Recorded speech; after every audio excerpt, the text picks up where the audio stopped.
दोस्तों मेरे को एक व्यूअर का फ़ोन आया था कि जो उनका भाई है वो 18 साल का है और वो वेंटिलेटर पे है और 7-8 दिन से है। तो उन्होंने मेरे से पूछा कि वेंटिलेटर कब तक रहता है। तो यूजुअली मैं लोगों को बताता हूँ कि जो वेंटिलेटर है वो 2 से 3 महीने तक रहता है, depending on patient to patient. कुछ पेशेंट्स 2 महीने से कम भी रह सकते हैं और कुछ पेशेंट्स 3 महीने से भी ज़्यादा रहते हैं। तो अगर मैं अपना बताऊँ तो मैं खुद 75 डेज़ तक था।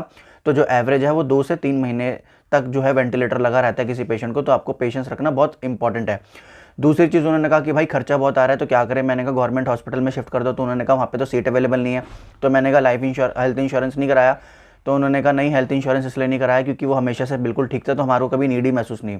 तो वहाँ से मुझे ये रियलाइज़ हुआ कि जब उनके इतने सारे पैसे खर्च हो रहे हैं, उनको कभी लगा ही नहीं था कि ये कभी बीमार भी होगा, और सडनली वो जब बीमार हुआ तो उनके पास हेल्थ इंश्योरेंस नहीं था। तो मुझे वहाँ पे रियलाइज़ हुआ कि जो हेल्थ इंश्योरेंस होता है और जो लाइफ इंश्योरेंस होता है वो तब करा लेना चाहिए जब ज़रूरत ना हो। क्योंकि जब ज़रूरत होगी, जब आप बीमार हो गए या कोई इंसान की डेथ हो गई, उसके बाद ना लाइफ इंश्योरेंस होगा ना हेल्थ इंश्योरेंस होगा। तो यहाँ से ये चीज़ समझ आई मेरे को, और जो आपको भी समझने की ज़रूरत है कि हेल्थ इंश्योरेंस और जो लाइफ इंश्योरेंस जैसी जो प्रोडक्ट्स होते हैं ये तब करा लेना चाहिए जब आप बिल्कुल स्वस्थ हो, एकदम मस्त हो। क्योंकि जब आप बीमार हो गए या डेथ हो जाएगी तो ये चीज़ें कभी भी आप ले नहीं पाओगे।